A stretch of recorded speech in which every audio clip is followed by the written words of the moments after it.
Καλησπέρα και καλώς ήρθατε σε άλλη μια λέξη εκφραστικής ανάγνωσης εν μέσω κορονοϊού 2020. Σήμερα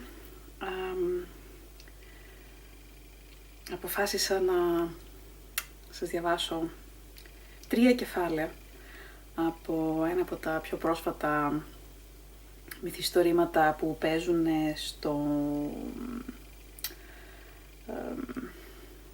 στο γενικό πλαίσιο της σειράς Star Trek Discovery.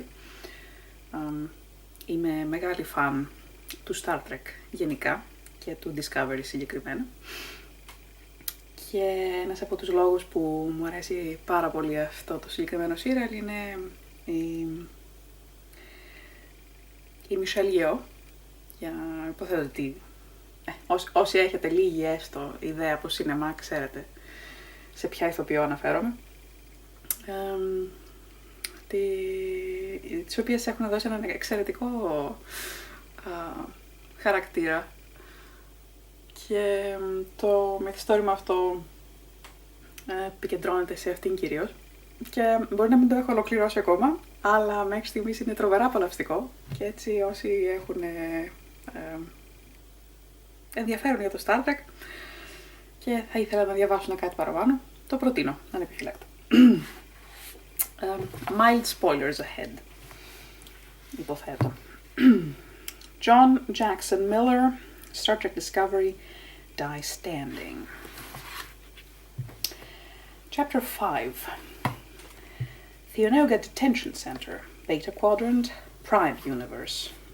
You're a nothing. You're a zero. Whatever you were, you aren't anymore. The towering alien who had seized Georgiou's arm shook her hard. It was not the sort of greeting she, as Emperor, had been accustomed to upon arriving aboard a space station, and she couldn't remember the name of her greeter's species other than that she had eradicated a fair percentage of its population. But the giant had the advantage of surprise as well as 100 kilograms of mass, which it used now, hurling her violently to the landing bay deck, knocking the wind out of her.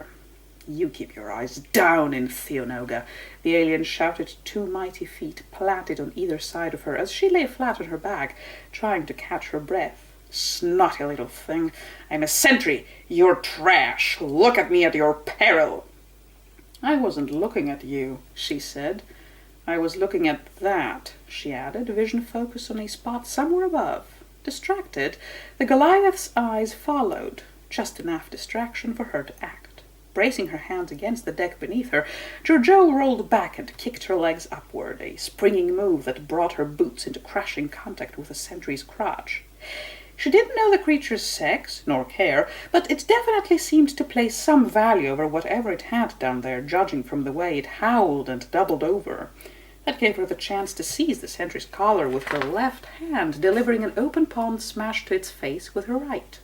Grabbing tufts of its bushy hair, she wrenched its head, throwing the brute off balance as she rolled in the opposite direction. All before she was back on her feet. Once she was upright, the melee began in earnest, as big nasties 2 joined in, followed by a couple of Nausicans, likely also guards, judging by their uniforms. They were all targets for her, as she twirled among them, delivering kicks and chops to everyone she came near. 3 were collapsed on the deck when more sentries arrived, carrying long prods. Georgiou looked back to the shuttle that had brought her, only to see its Orion pilot and his disruptor-toting guards in the open hatchway. "What's wrong with you people?" he shouted. "Can't you handle a simple transfer?" The first giant, one hand over a face gushing orange, pointed at her with the other. "She stuck her nose up at me. I was trying to avoid your stench," Georgiou said. "You broke my nose. Believe me, I did you a favor." A group approached from across the bay.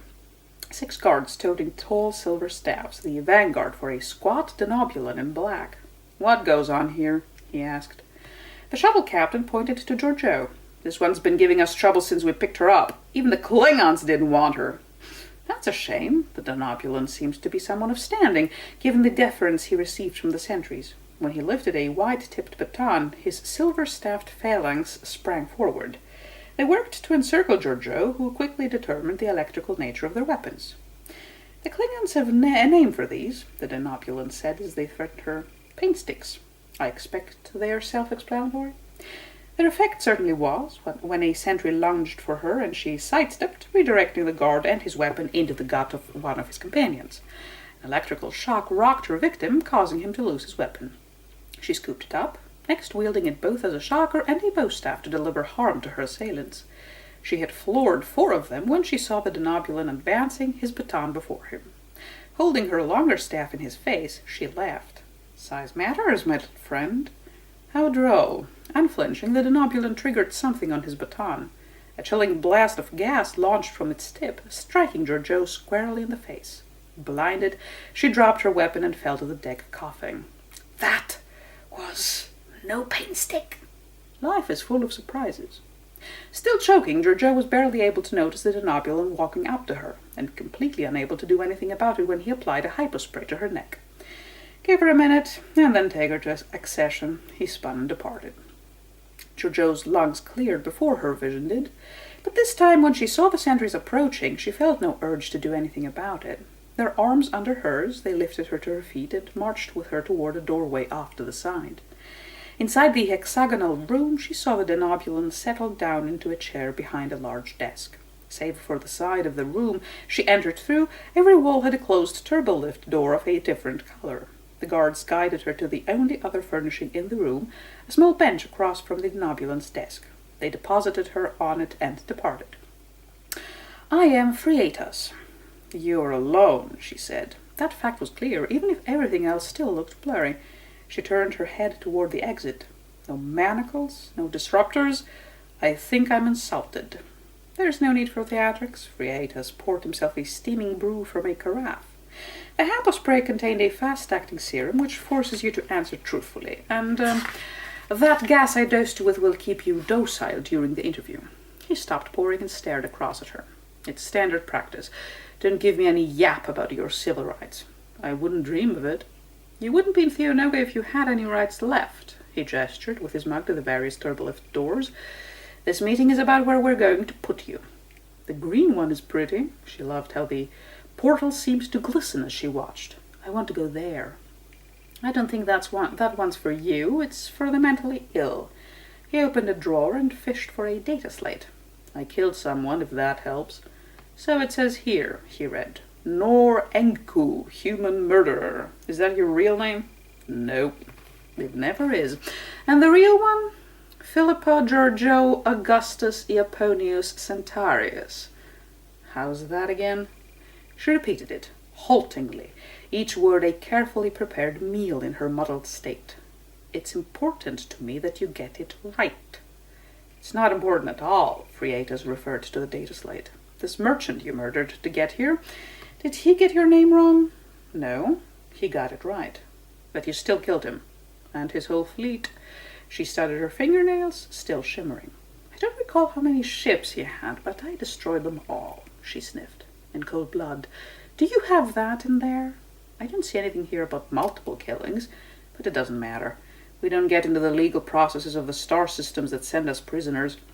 If you're here, your people want you gone, but they won't pull the trigger. What you did was enough to get you Theonoga." "I thought you were trying to decide where I belong." "Yes, but don't get the idea that any one part of this prison is softer than another. It's not a health spa. A perpetrator is a perpetrator." She grinned. "I like the way you think." "No, the reason we're categorizing you is to find out your skills." "I kill people. I thought we'd gone over that." "This is a penal colony.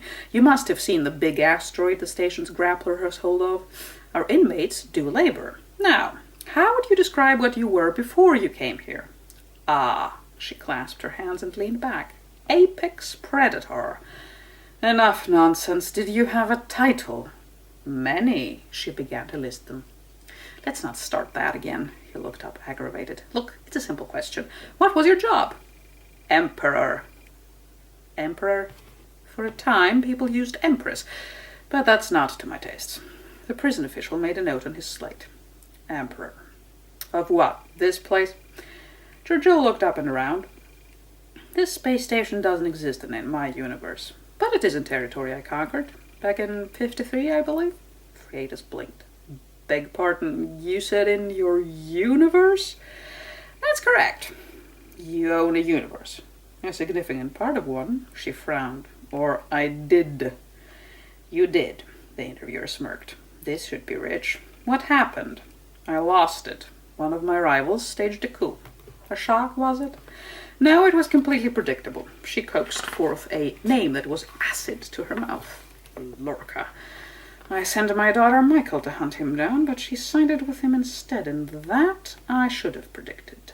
Children make poor decisions. You're not the first to say that, I'm sure. The Denobulon looked at her.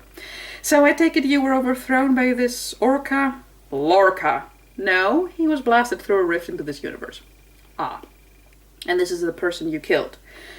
No, Giorgio shrugged. I mean, I did kill him, but he wasn't the merchant. Lorca returned to my universe, bringing a Starfleet vessel with him. Starfleet just left one lying around.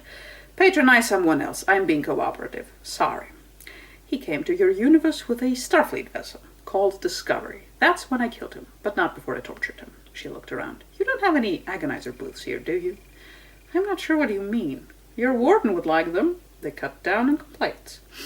Well, maybe we'll look into that. His brow furrowed. I'm not sure I follow your story.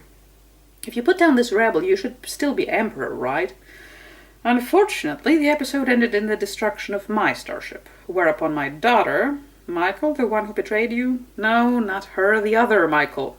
You have two daughters named Michael? In a sense, she's the Michael from your continuum. She came along when Lorca brought Discovery to my universe, and she took me back here. To this universe. Against my will. Frietas pursed his lips before continuing. I'm going to regret asking this, but this universe of yours, it's different. Very much so, Giorgio yawned. Do you know how you can tell that I'm not Emperor here? How? You're still breathing. He looked around. Are you sure you're in the right facility? I thought that's what you were here to decide. He put down the data slate, frustrated. They have to start sending me more information. He forced a smile. I'm afraid there aren't any categories of labor in Theonoga that involve dictatorial rule. That's too bad, reminded. She made a sad effort at snapping her fingers. Oh yes, I did have a job. I ran a nightclub. Service industry. He picked up the slate again. Very good. Where was this club? On Quonos. You lived on the Klingon homeworld. Well, first I tried to destroy it. The nightclub? No, the homeworld. She frowned. It's a long story, and parts are classified. The Federation had given me my freedom, but it didn't mean anything. The Klingons weren't going to let me leave the planet. Once I knew I was stuck there, I decided to take over business. For my own entertainment as much as anything. I take it that mind-altering substances were an offer. They wouldn't be much of a host if there weren't. Frietas raised his index finger. Now it's making sense. You've been sampling your own wares.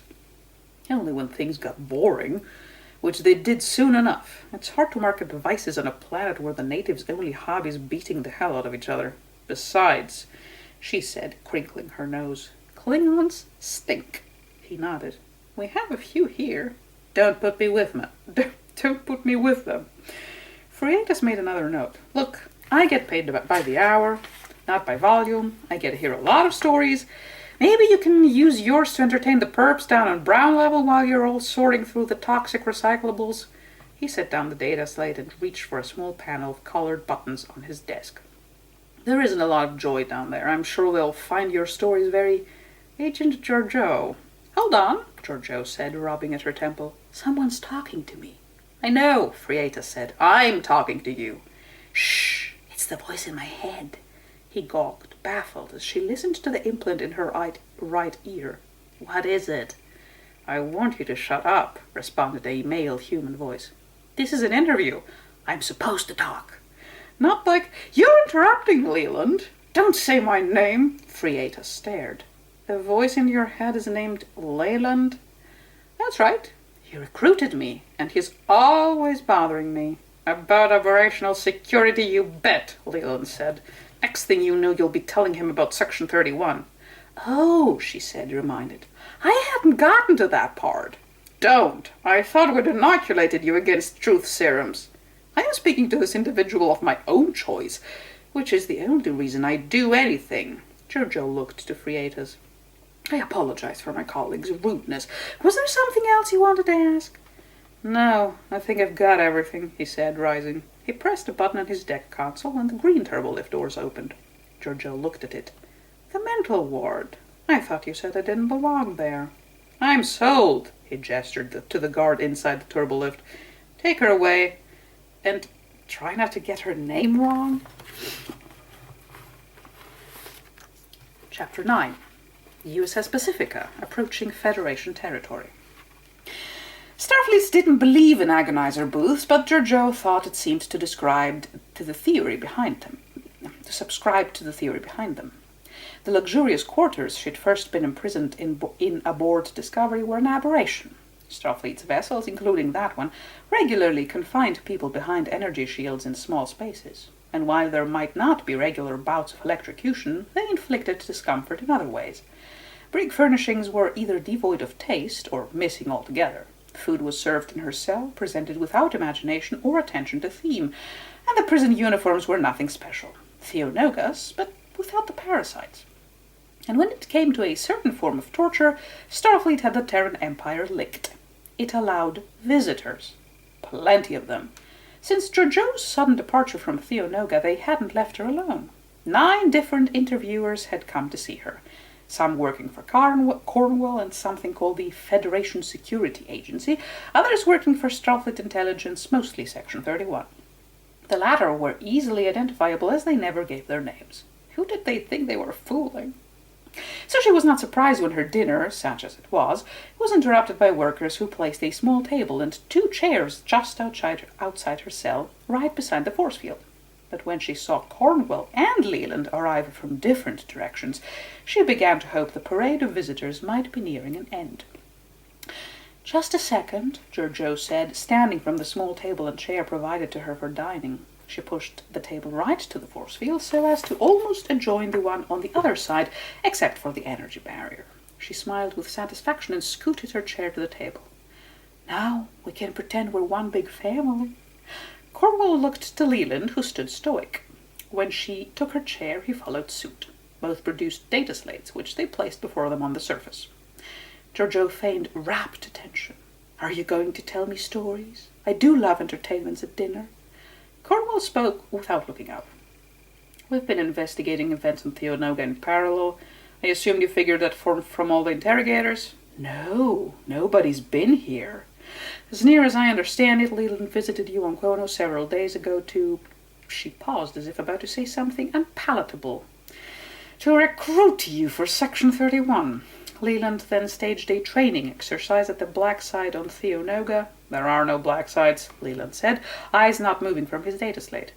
An exercise at an internment facility where the Federation has guest privileges, Cornwall pronounced. When Leland had no objection, she continued. A test of your abilities as a potential agent. And as I understand it, Leland said, reading, operatives for Klingon Emperor L'El alerted the Federation that I had removed you from Quonos, which led to their alerting Starfleet Command. Then, despite the fact that there was never any objection to my plans from Admiral Patar, who is not the only overseer of Section 31, Cornwall interjected, Admiral Cornwall requested and received permission to reroute Pacifica to spy on us, which the Federation Security Agency demanded because of who she is. Giorgio clasped her hands together. This is entertaining. Are you going to talk like this all night? Cornwall ignored her. The Federation only ever wanted Section 31 to keep tabs on the Emperor. They never wanted you to run a salvage operation. That hurts, Giorgio said. Now Theonoga is trying to salvage its entire facility, and the agent you had posing as Des has had to have 5 bones repaired, all because of Section 31's bright idea and its lack of foresight. The Admiral put down her slate and stared at Leland. I thought you were in the business of predicting everything. Leland gestured at his own slate. We sure as hell didn't predict that one guy, that Finnegan. Starfleet didn't even know he was there or why.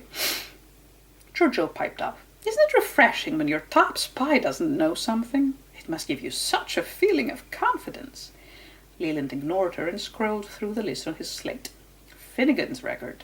It's something else. He looked keenly at Cornwall. How did you know him? Cornwall waved dismissively. Sean's grandmother lived next door to my family. He visited during the summers. Folks would give him odd jobs. I see, Leland said, referring to his data slate. Got into Starfleet Academy the first time on a captain's choice. Those recommendations are always confidential. You? The Admiral scowled. I don't see how that's what you should be asking right now. Leland put up his hand. You're right. He turned to Giorgio. The more important question is how you knew him, and that he was there.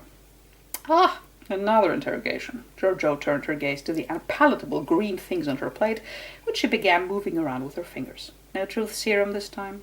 You mean I can play coy and protect my reputation as a diabolical genius? Do we need a truth serum? No, Giorgio said. Lies are for amusement, and for people trying to achieve power. I already have it. Cornwell corrected her. You mean you had it? That's your opinion. I see this as one more realm to conquer. Leland tried to get her back on track. Finnegan. Giorgio flicked a P with her index finger and watched it flash off a force field. Satisfied, she did it again. Finnegan, Cornwell implored. Oh, all right, Giorgio said. I didn't know he was there, but I would have tried to find him if I had. He has skills in my world. Leland checked his notes. He said you called him Blackjack. A masterpiece of Terran workmanship. He kills for pleasure, but also on command. I determined a pathological murderer might come in handy in escaping. Cornwell's eyes went wide. Murderer? She looked to Leland. What was he in for? I'm still trying to find that out. Theonoga's records say his original judgment was sealed by the government that charged him. I've tried to ask since, but they're not returning hails right now. The Admiral shook her head. Sean's a lot of things, but he's no serial killer. He would have been more useful to me if he had been, Giorgio said, flicking another legume. But it's not Finnegan's fault he's less than he could be. He'd never met me before. Cornwell stared at her. That's very generous. He was a great asset, though, and one I might be willing to train again.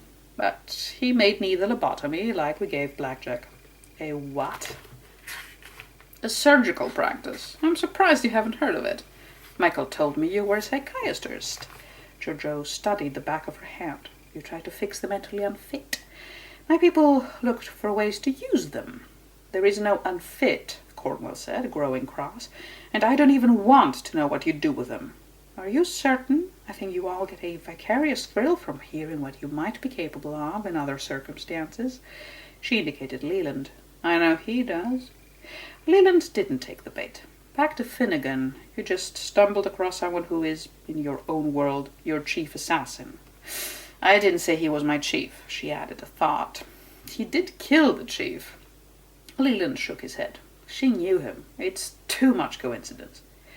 Do you think I had a mole in Theonoga or in Section 31? Or both? Giorgio smiled. No wonder you wanted to hire me. I'm apparently quite intrepid. Cornwell looked to Leland. It could be a chance meeting. Burnham says these coincidences tended to happen when they were in the Terran's universe. However many different events separate our realms from theirs, people tend to cross paths with others they know, or even themselves. Leland frowned. I don't like it. It's not logical. Poor spy boy, Giorgio said. Creation refuses to fit into the neat little box you have for it. She had noticed the phenomenon herself, certainly, and was beginning not to question it. She looked to Cornwell. Take you, Admiral Headshrinker. Your counterpart works for my cousin. Doing what? Hopefully not my cousin. Alexander has invented acts that have no names even in my world. Giorgio's nose wrinkled at the thought of her vile relative. But he's also a strutting popinjay, a complete imbecile. My Cornwell is probably kept busy enough making sure he doesn't set his palace on fire. Cornwell stared for a moment, then blinked. Giorgio had found people were always fascinated to know what they were. What about Leland? Cornwell asked. Is he there? Giorgio nodded. He debases himself for currency outside a Martian mining compound. Normally I wouldn't have heard of such a person, but there's a disease named for him. Leland gave an exasperated sigh. She does this. This is the 5th different biography she's given for me. I thought you didn't lie, Cornwell said. This is for fun, Giorgio replied, and because one of the stories I've told has been true, he's now going to be driving himself crazy wondering which one it is. Don't count on it, he grumbled. I think I've heard enough, Cornwell said. Section 31's test was a bust, Leland, because the whole recruitment was a bust. From what I understand, she never took the job seriously, nor your mission. I certainly did, Giorgio said. I even selected an alias. Your spies use them, don't they? Leland rolled his eyes. We were not going to call you Divinity Church Mouse. Wasn't it innocent sounding enough? I really don't know. Where I come from, yes, they eat kittens for breakfast. No, not breakfast. Cornwell forged ahead. It all comes back to this, that you should never have been recruited in the first place. Giorgio leered at her. You recruited me first, Admiral. Starfleet gave me the captain's chair of discovery. When the Federation was on the brink of defeat, ready to try anything, it was almost a dreadful mistake. Burnham and Discovery saved us from violating our core principles. Giorgio winced with nausea, not all pretend. He also gave me a token signifying my freedom, which you knew would be completely useless while I was on Quonos. You knew L'E.A would keep me penned up. I suspect it was your first official request to her. She chortled. He introduced me to the Discovery crew as having escaped from a Klingon prison. Little did they know that it was where they were delivering me. Leland kept pressing his case. The Emperor has skills, Admiral. She has knowledge of places that exist in both universes that we haven't yet gotten to see. We can use her. She's using you, Cornwell said. Can't you see this has always been about escape for her? Leland shook his head, and then turned his gaze toward Giorgio. Is she right? You're really just trying to get away? Quotas was getting boring, the Emperor said. But I wasn't about to trade one prison for another. Even that pretend one of yours. But there's so much you can do with us. For you, not for me. Giorgio turned her plate upside down. It's the Terran mind, Cornwell said. She's never worked a day in her life for anyone else. Why should she do it for you?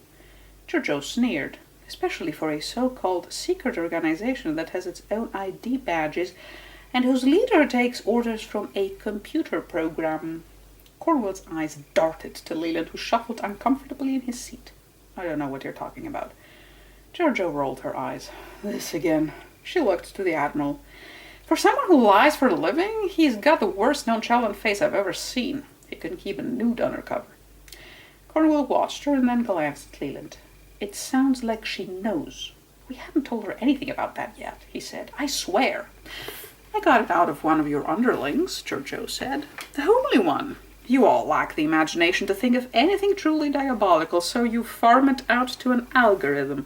Or me. What do they call it? Control? Leland put up his hands. I've never saved it. The name fits perfectly. You're all starved for leadership here in this universe, but no one will step up. So you have to invent something to think for you. She rolled her eyes. You're almost not worth the trouble to conquer. I could just reprogram the machine and you'd all serve me. Cornwell flinched. Could she do that? No, Leland put up his hands. She doesn't even know the first... I was an engineer, among other things. But relax, Giorgio said. Sneaking in and subverting is no way to start an empire. That's no fun at all. All right, Cornwell said. We know what you were and where you came from. You'd be cautious too in our place if someone like you appeared. Don't presume what I would have done. I was on the lookout for secret weapons all the time, Giorgio said. Then, idly lifting her plate, she decided to engage the matter. But if someone did come to my universe, someone who was smarter, craftier, and deadlier than anyone else around, I would have killed that person immediately before she ruined everything. But you won't. And that's why the Federation will fall. To you, to me, or to the Klingons, or to someone. Section 31 exists to prevent that, Leland said. We think of things that the Federation Council would never... Giorgio moved suddenly, slinging the plate at Leland. It flashed noisily against the force field, causing both her visitors to stand, and Leland's chair to crash backward as he drew his phaser. Giorgio clasped her hands on the edge of the table and stared right into the weapon. Deactivate the force field. Set that to kill and fire. Her focus didn't waver. If you really exist to protect the Federation, then you have to do it. He stared at her, spellbound. Do it, and stop wasting my time. Cornwell's eyes darted from Leland to her. And if he did deactivate the field, you'd flip that table up into his face, blocking the shot. Then you'd kill us both and escape. And that wouldn't help the Federation at all, would it? It would sure help me. Cornwell spoke coolly. You're just a big bundle of fate, aren't you? She retrieved her chair and sat down. Such rage. Do I need to find you a counselor? Someone to hurry you along through your stages? You seem to be stuck on anger. Giorgio glared. What are you talking about? Stages of grief, Cornwall replied, picking up her slate and speaking matter-of-factly. It was an old psychological construct, more of an aid to understanding than an actual progression. Seeing Leland holster his weapon, Giorgio knew her gambit had failed. She leaned back in her chair. We have such a model, too, for coping with a loss of status. Cornwall raised an eyebrow. This should be good. Giorgio reeled them off. Defiance, murder, plundering, destruction, and my favorite, vengeance. You've got to be kidding. 1. Refuse to accept your defeat, Giorgio said. 2. Kill anyone who bars your way. 3. Take what you need in order to build your power in you. 4. Lay waste to all your enemy's works. And 5, Leland asked, leave nothing of him but a stain on your palace floor. He smirked. Come to think of it, it does sound a bit therapeutic. Giorgio crossed her arms and shrugged. When you're wronged, who else should defend you if you refuse? Either you take the power or you take the punishment. Cornwall shook her head. Who hurt you? Leland gawked. You're going to psychoanalyze a whole universe, Doctor? That's Admiral, and no, I only was really asking about one person. But one's enough, and I've seen enough. She stood and looked down at the seat at Giorgio. We took you on once when the Federation was in dire straits, and you nearly made us regret it. I don't care what special skills or point of view you have. Letting you loose on the universe was bad enough. Giving you an intel job would be putting a phaser in your hands. I don't need a phaser. You might have seen. It was a metaphor. Here's another. You're an invasive species, L.Ä., a threat to the ecosystem. Laurel knew that better than anyone. It's why the Klingons did such a good job keeping you cooped up. But the Federation isn't willing to give them the job again. Leland volunteered. What she knows is still useful. Section 31 could hold her. I trust you only marginally more than I trust her, Cornwall said.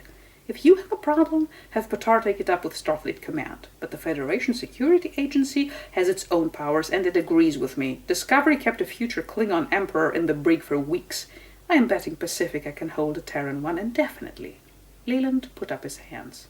Let's discuss. It's done, Cornwall waved her data slate before Leland. And one more thing. This Theonoga place is clearly not somewhere the Federation needs to be sending any more business to, covert or otherwise. I'll see the judicial authorities get a report on that place. The Admiral stood, stopping in the doorway just long enough to look back with incredulity. Divinity Church Mouse? After Cornwall departed, Leland mumbled. That report will get lost. Giorgio chuckled. I almost appreciate the boldness of your hypocrisy, Leland. Very Terran. You'll never take it to the next level. Then her smile dissipated. I don't suppose your machinations extend to finding a way to get me out of this place? Leland let out a deep breath. The Federation's terrified of you. I can't imagine any situation that would make them release you. I forgot. Your computer does all your imagining for you. She stood. Now, unless you can find me some real food, get the hell out of my throne room. No more audiences today. Chapter 13. USS Pacifica, Starbase 23. Regrets to a Terran were alien things. When the entire basis of a society rested upon the right of the individual to act arbitrarily at any moment, most people did exactly that. It wasn't conducive to societal stability, of course. Without the Empire serving to channel ambitions, anarchy would result. But it was helpful to mental health, Giorgio thought. The only frustrated people were the ones out of power, and they kept themselves busy trying to do something about it. Everyone else in her universe would have little use for Admiral Cornwall and her counselor ilk. Nothing beat melancholia like bacchanalia. The days in solitary since the Admiral's sole visit, however, had been enough to make Giorgio regret her parting comments to Leland. She had asked that nobody else bother her, and nobody had, with even her meals being transported in and out. Cornwall had evidently decided that Giorgio was capable of tricking even the most dedicated jailer into opening her force field through one ruse or another. It was a nice show of respect, but it had severely limited her options. So when Leland returned, with a lithe blonde in a Section 31 uniform in tow, Giorgio took immediate interest. "I'm back," he said, standing in front of her cell. "No Admiral, I see." Giorgio picked up her chair, spun it 180 degrees, and straddled it before the energy field, as if prepared to get the latest gossip. "Have you brought me a roommate? Or is this ingenue another one of Cornwall's therapists?" "I am Emily Dax," the woman replied. "I'm, working with Leland." "Another little girl," Giorgio said. "Did you get her from the same place you found your alleged leader of the Forest Circle? The one I threw off the catwalk?" Alarmed, Dax looked to Leland. "What?" "His agent is planned on Theonoga," Giorgio said. "I threw her onto the hull of a starship. She broke a few bones, easily repaired." She looked Dax up and down. "You're wiry. I bet you'd fare better." A little unnerved, Dax glanced at Leland before looking back at Giorgio. "They, told me what your story was. Emperor. Emperor. It's kind of unbelievable." "I'm unbelievable, believe me." Giorgio clasped her hands. "But I'll give you this. You do make for a better trill than Leland did. You may even be the genuine article, although I didn't know too many of your kind where I came from." Eyes down, Dax spoke cautiously. What do your people know about trills?" "That you still exist, which means something. It helps that you're a lot more attractive than a lot of the aliens out there. It's an evolutionary aid not to be gruesome. You also mind your own business better than just about any race we've encountered.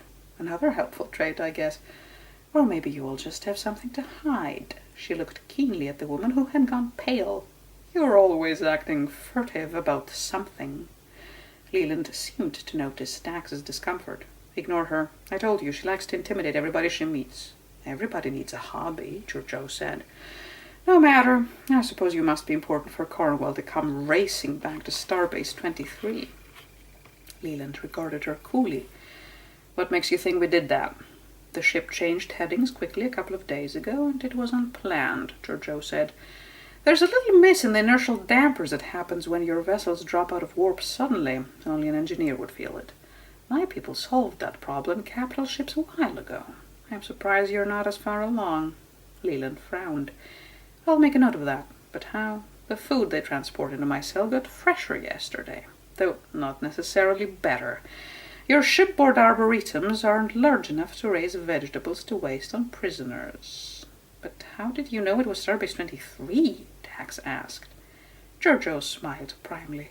Leland glared at Dax and said, "She didn't know. You just told her." Dax blanched, and the Emperor chuckled. "I already knew she wasn't Section 31, Leland. She doesn't have the sullen look that says she's lost faith in everything she's ever believed in. She also has too much hair." He ignored her. "I've brought her here on special assignment. She's the only survivor of a team that ran into some trouble." "Is that so?" Giorgio couldn't believe such a little slip of a girl had done anything. "What did you do, my dear? Hide in a cargo unit?"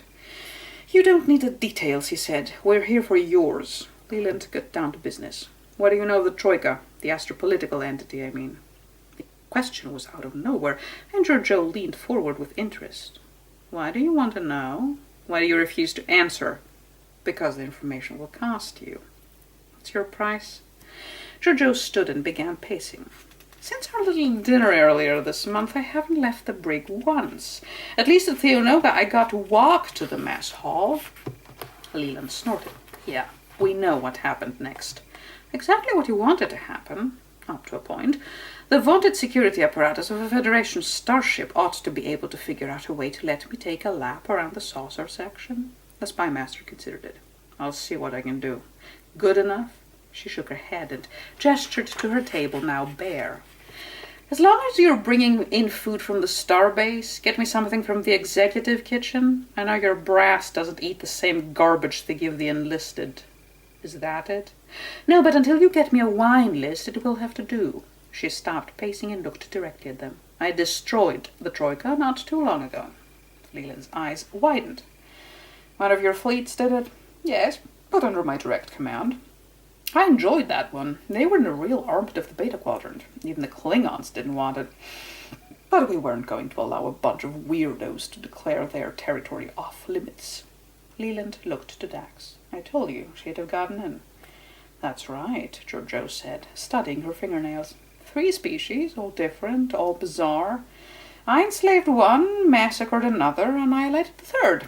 It was barely worth it. They had nothing worth taking. But they defended every meter of the place like it hid buried treasure. She smiled. It's so much better when they put up a fight. Dax frowned. You're happy because people you conquered fought back?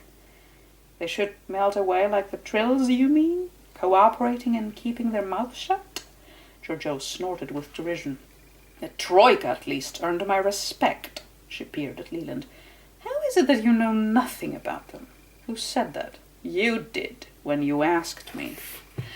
The Federation's had an agreement for decades not to broach the borders of Troika space, Leland said. The little we know about them came from an encounter with a human merchant who's allowed to work the area years ago. That's who gave us the name Troika. Ah, yes, quadrillion. Quintillion, Leland replied, startled. You know him? Know him? I killed him. She looked to Dax, who seemed all out of stunned expressions. He's the reason I know the Troika name too, as a matter of fact. Leland laughed. Now that's something. Giorgio's eyes narrowed. What? Because he taught that name to you here, too. He turned his data slate toward her. To our Giorgio, I mean. She's the one who made contact back in 2233. Another one of my droll coincidences. Well, I certainly hope I slept with him. He was a man who made an impression. I'm sure the younger version of him was delectable. It was a brief meeting, Leland said, but it began a long correspondence between the two. That's no fun. Giving us most of what little we know about the Troika. And that relationship is the reason we're here. It dawned on Giorgio that Leland had more on his mind than just information gathering. And Dax, shuffling uncomfortably, confirmed it when she asked Leland, Can I just tell her? You'd better not, Leland said, continuing in what Giorgio regarded to be his let-me-handle-this voice. Section 31 has reason to believe that there is information in Troika space that would be useful. Thanks, that isn't vague at all, Giorgio studied Dax. And it relates to what happened to you, I suppose. Leland kept talking. We want to insert a team of investigators, but we're unaware of their detection capabilities, and are concerned that abrogating the treaty might be counterproductive at this moment. Because it's astride what is now border space between the Federation and Klingon territory, and you're afraid of pushing these neutrals to the other side, especially when your piece is based on blackmail. Giorgio stared at him, exasperated. This would work so much faster if you simply told me everything. You wouldn't respect that. I don't respect you now. Well, I'll tell you this. As far as we know, only one person has the ability to get the Troika to accept visitors, Quintillion. And there's only one visitor he'll accept, Philippa Giorgio. That amused her. Apparently my counterpart made an impression too. I wouldn't have thought she had it in her. Dax looked confused. Isn't she you? She's a shadow, a spectre, a lesser version who was never taught to go after what she wanted. And she died stupidly. Giorgio looked to Leland. You're sure of this invitation? Quintillion's been asking her to visit for years. In the messages she showed Starfleet Command. And also in the messages she didn't show them, Giorgio said. I'm sure you've seen those too. Something like that. Giorgio ruminated. There was a way to escape in this, certainly, but she had to be sure the offer was legitimate. She wouldn't put it past Leland to run another charade, just for sport. Quintillion would know that your Giorgio was dead. The messages show he was only communicating with her when his fleet would pop out from Troika space for one reason or another. But as far as we can tell, nobody's emerged from Troika space for more than a peek since the war began. They may not even know it's over. So I would make the contact, posing as her, and lead your team. Leland chortled. You'd go, not lead, and you wouldn't be alone. You'd ask to bring a delegation. Full of people to keep an eye on me, she thought. She looked over his shoulder. Where's Cornwall? I can't imagine she'd allow this at all, presuming she has anything to say about it. She does get a say, but I won't get into that, Leland said. We'd want to go within a week. Are you in? Dax asked. I'll consider it. Giorgio gestured around the cell. I have a busy schedule here, you know. Then she looked back at Dax. I admit I can't imagine what you might have been involved in to cause them to drop everything and do this. You're no spy, and you're far too fit to be one of Leland's dreary analysts. I was a gymnast, Dax said, in the Olympics. Ah, yes, I've heard of those. We have games too, for the Emperor. But the stakes for the participants are quite a bit higher. Live long and prosper.